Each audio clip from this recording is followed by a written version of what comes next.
सहनाववतु सहनौ भुनक्तु सह वीर्यं करवावहै तेजस्विनावधीतमस्तु मा विद्विषावहै।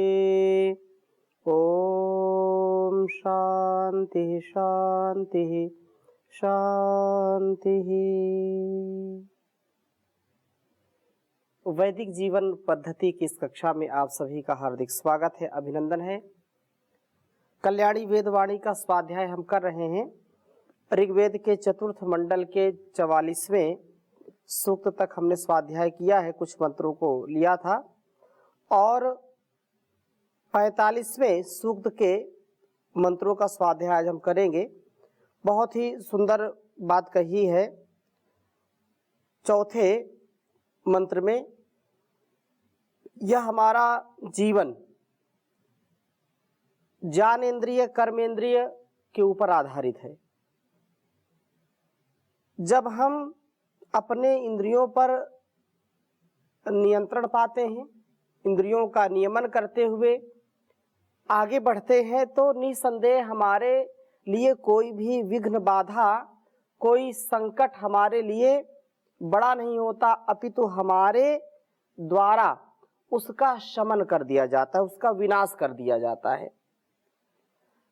प्राण साधना से, योग साधना से हम शक्तिशाली बनते हैं, हम शक्ति और अर्पित और समर्पित करने वाले बनते हैं, देश समाज राष्ट्र का रक्षण करने वाले बनते हैं।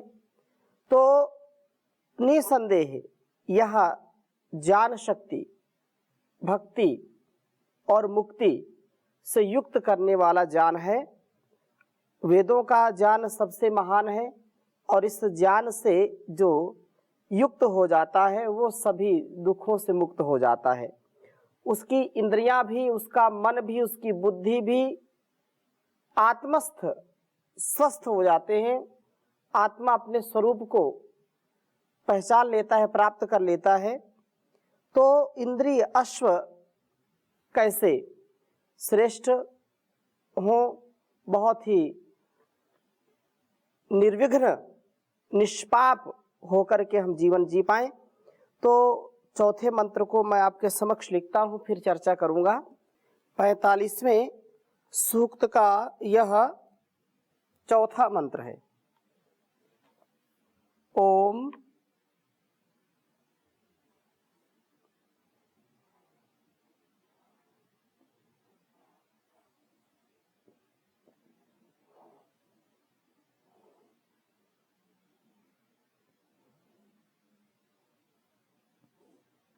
हंसासो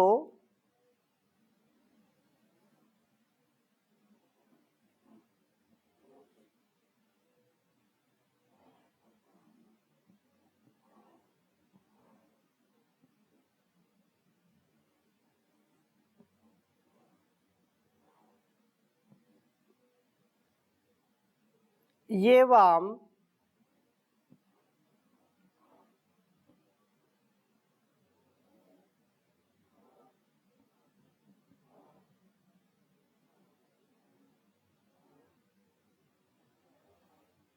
ये वाम मधुमंतो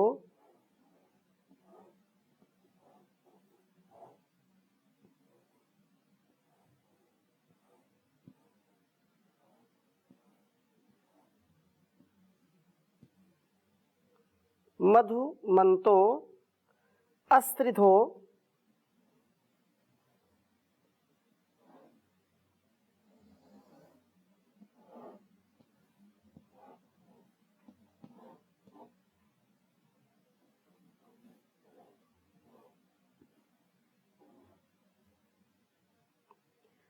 हिरण्यपर्णा।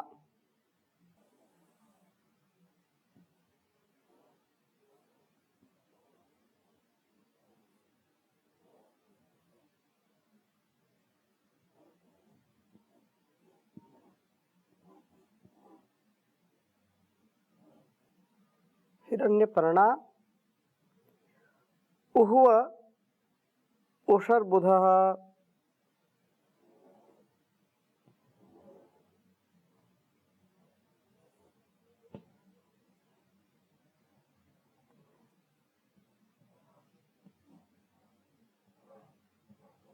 उह्व उषर्बुधः।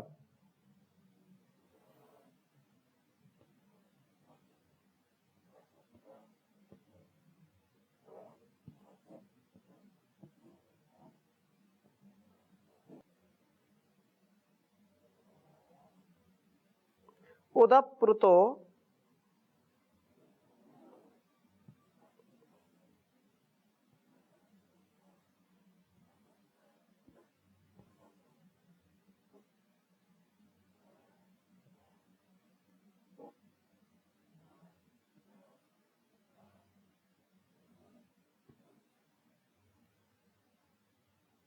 मंदिनो।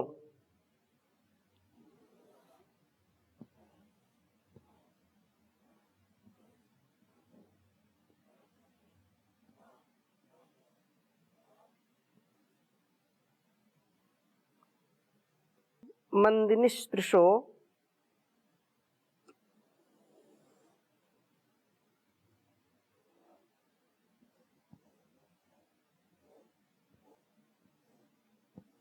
मंदिनिस्पृशो मध्वो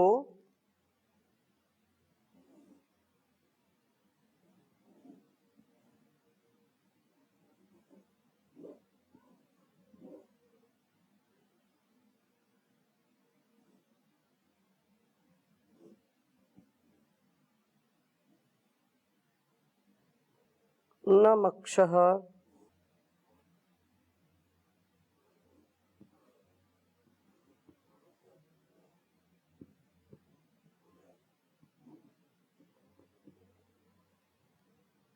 सवनानि गच्छतः।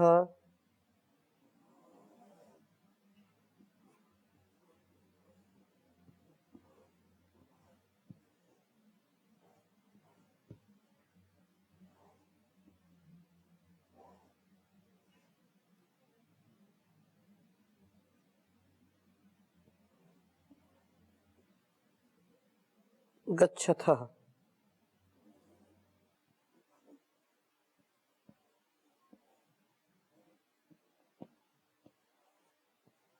यह मंत्र ऋग्वेद के चतुर्थ मंडल के 45वें सूक्त का चौथा मंत्र है।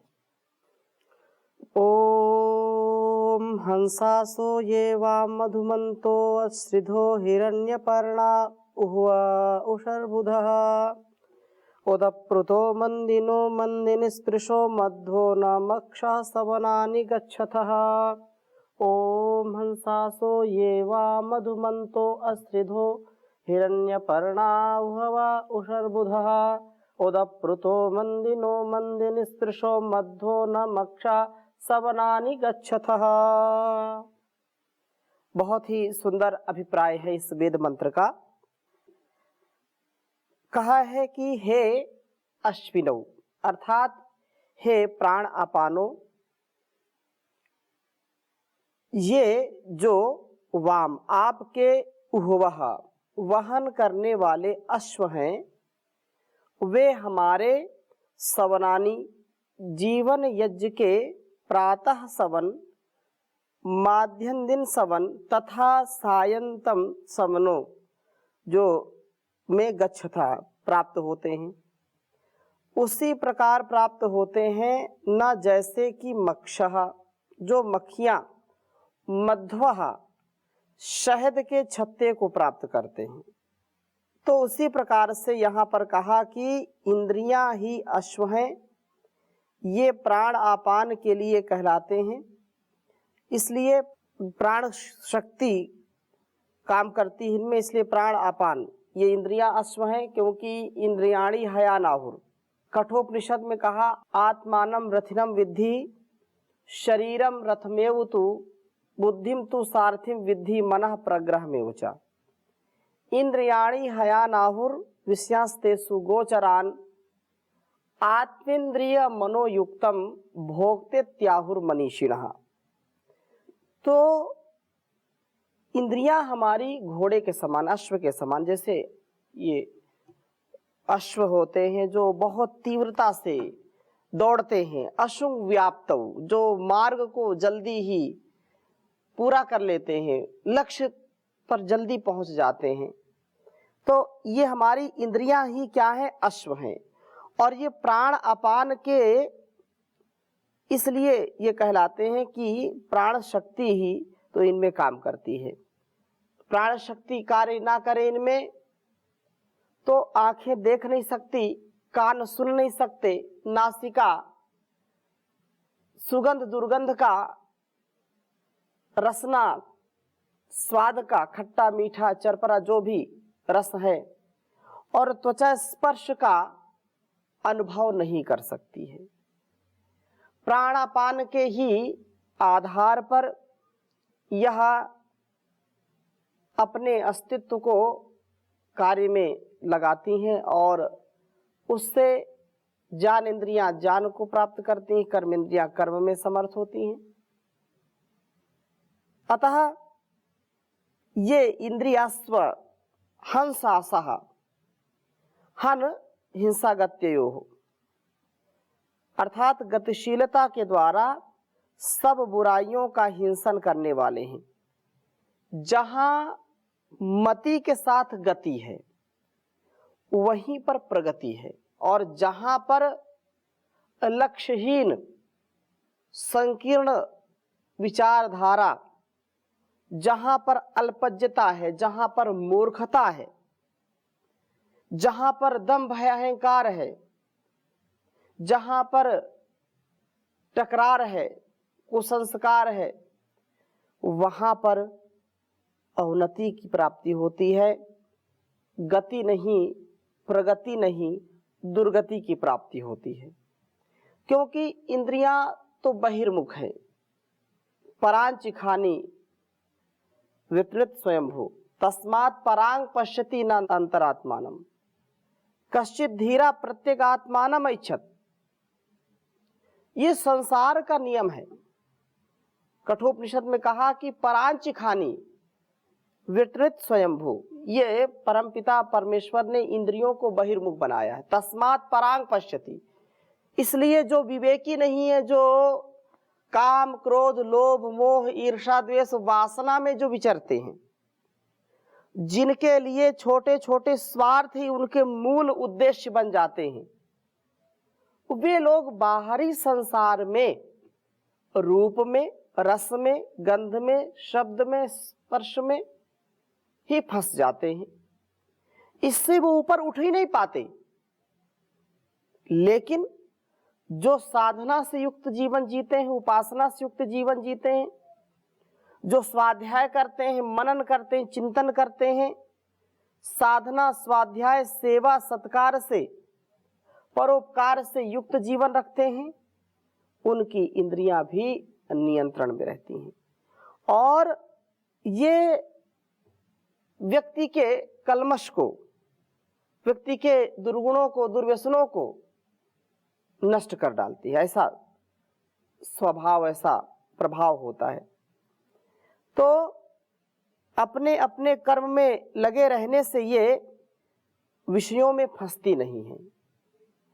क्योंकि बहुत हम विषयासक्त होकर के भी जीवन को नहीं जी सकते, और जो अज्ञानता पूर्वक, अविवेक पूर्वक हमारा वैराग्य हो जाता है कभी कभी, उससे भी हमारा कल्याण होने वाला नहीं है।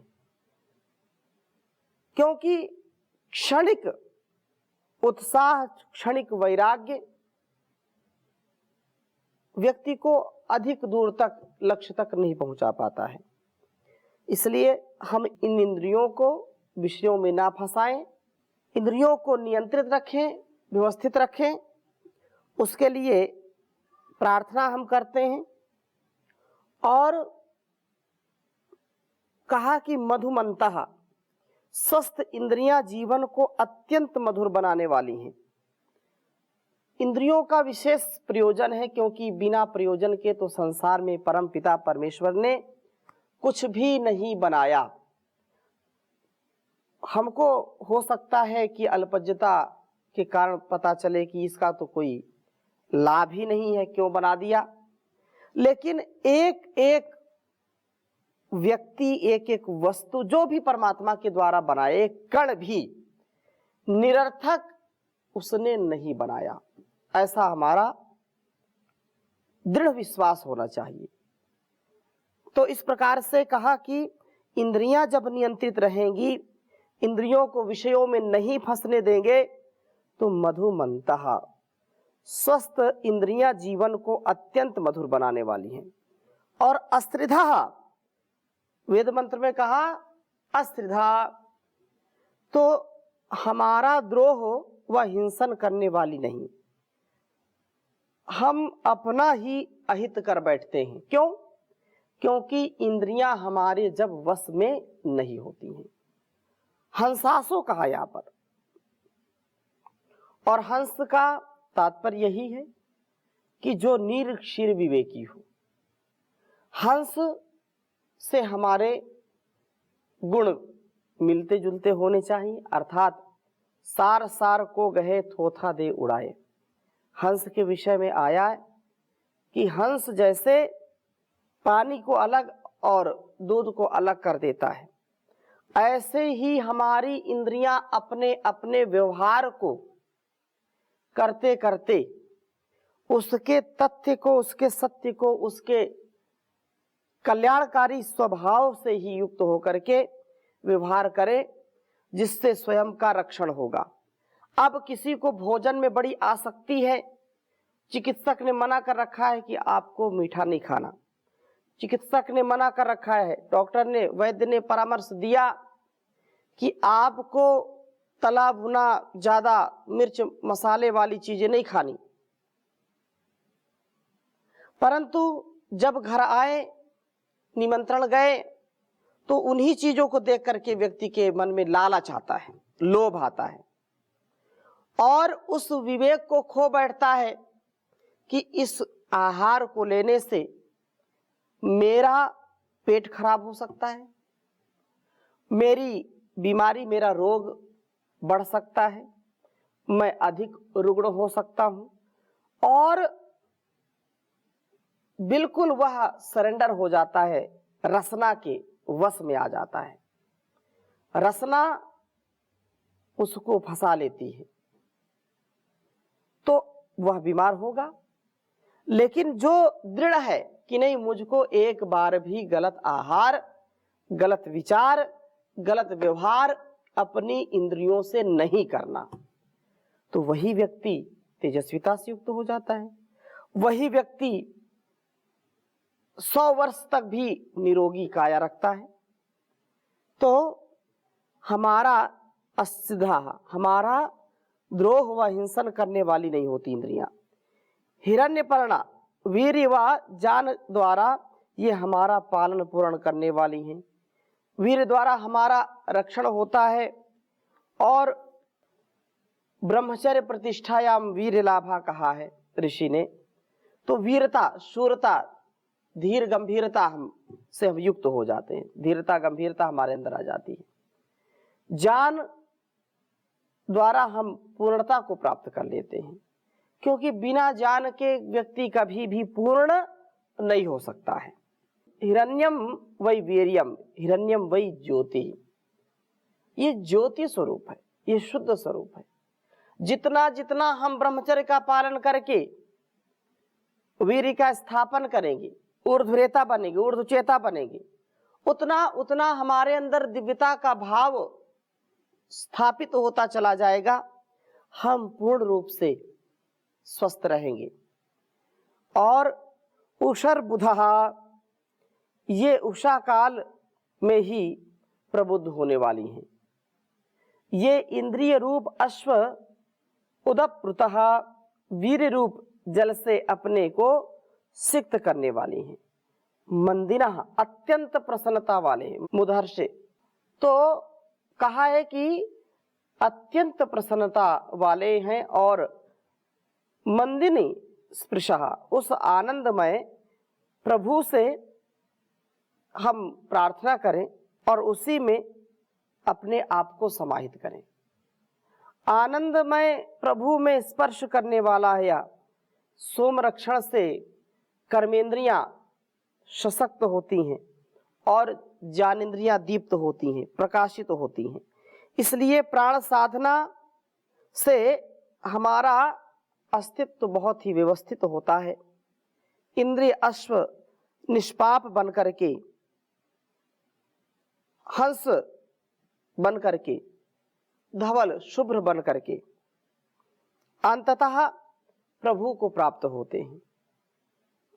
हम अपनी इंद्रियों का नियंत्रण रखें, इंद्रियों को बहिर्मुख ना होने दें और सतत इस राह पर, इस मार्ग पर हम आगे बढ़ते रहेंगे तो निसंदेह हमारा शुद्ध ज्ञान, शुद्ध कर्म, शुद्ध उपासना हमको अत्यंत महनीय जीवन देगी। लेकिन यदि इससे भटक गए, आज लोग भटक रहे हैं, बिरले लोग उस प्रभु की शरणागति को प्राप्त हैं। इसलिए बहुत सुंदर बात कही है, परम पिता से प्यार नहीं, शुद्ध रहा व्यवहार नहीं, इसीलिए तो आज देख लो सुखी कोई परिवार नहीं, सुखी कोई परिवार नहीं।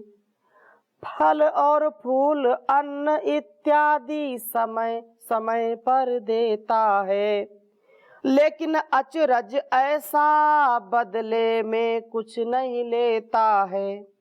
करता है इनकार नहीं, भेदभाव टकरार नहीं, ऐसे दानी का वो बंदे करता जरा विचार नहीं, करता जरा विचार नहीं।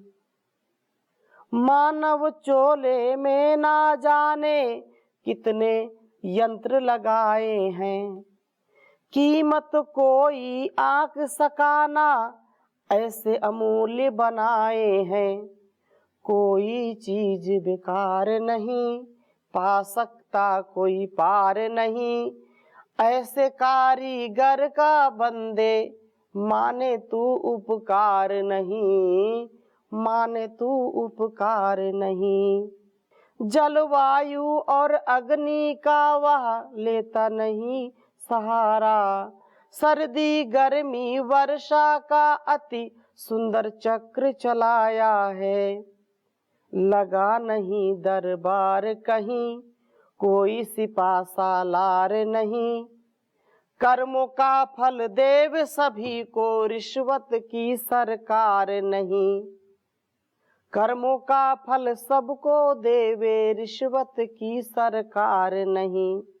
सूरज चांद सितारों का तो बिजली घर नहीं बना हुआ, सूरज चांद सितारों का तो बिजली घर नहीं बना हुआ। पल भर को नहीं देते धोखा, कहाँ कनेक्शन लगा हुआ। सूरज चांद सितारों का तो बिजली घर है बना हुआ, पल भर को नहीं देते धोखा, कहाँ कनेक्शन लगा हुआ। खंभा और कोई तार नहीं, खड़ी कोई दीवार नहीं, खंभा कोई तार नहीं, खड़ी हुई दीवार नहीं। ऐसे शिल्पकार का करता अरे ओ नरदेव विचार नहीं। परम पिता से प्यार नहीं, शुद्ध रहा व्यवहार नहीं, इसीलिए तो आज देख लो सुखी कोई परिवार नहीं, सुखी कोई परिवार नहीं। ओम शांति शांति शांति।